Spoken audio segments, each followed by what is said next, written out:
Alors si l'on regarde la performance de la filière, c'est 15,5 milliards d'euros de chiffre d'affaires en hausse de 28,3%, c'est 200 millions de caisses en hausse de 10,6% et un excédent commercial record à 14,2 milliards d'euros, soit plus 29%.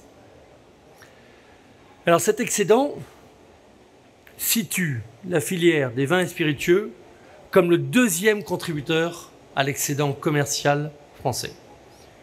Juste derrière l'aéronautique et devant les parfums et les cosmétiques. Monsieur le maire disait que la puissance d'une nation se mesure par le commerce extérieur. Eh bien, la puissance du commerce extérieur, elle est ici.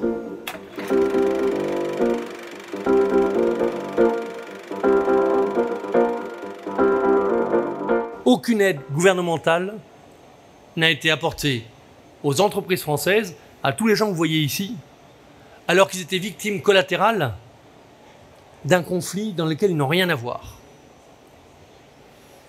Et alors que l'aéronautique a été très très fortement soutenue pendant toute cette période.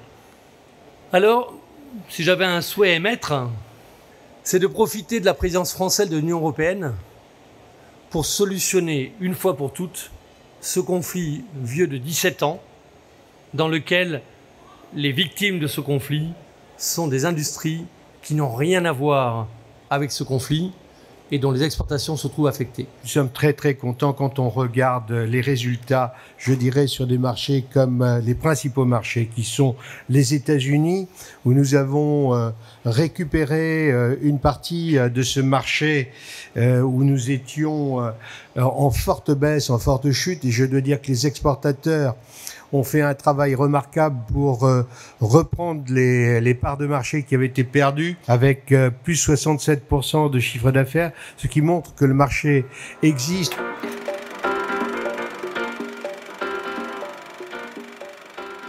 En ce moment où il y a beaucoup de tensions internationales, des tensions sont presque militaires, je pense qu'il faut rester sagement à équidistance de toutes les tentations et de prôner effectivement une réindustrialisation de la France, mais en aidant les entreprises françaises à devenir performantes.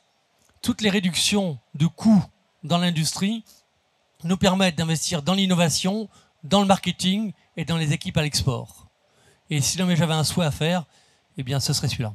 Parler de la transition écologique, c'est bien évidemment que cette transition écologique soit plus douce, moins violente que ce qu'elle est aujourd'hui prônée. Je prends l'exemple du glyphosate. Je parlais des surfaces bio aujourd'hui qui ne cessent de croître en France, mais sur lesquelles il faut nous laisser un peu plus de temps pour pouvoir convertir notre viticulture traditionnelle dans une viticulture plus respectueuse de l'environnement.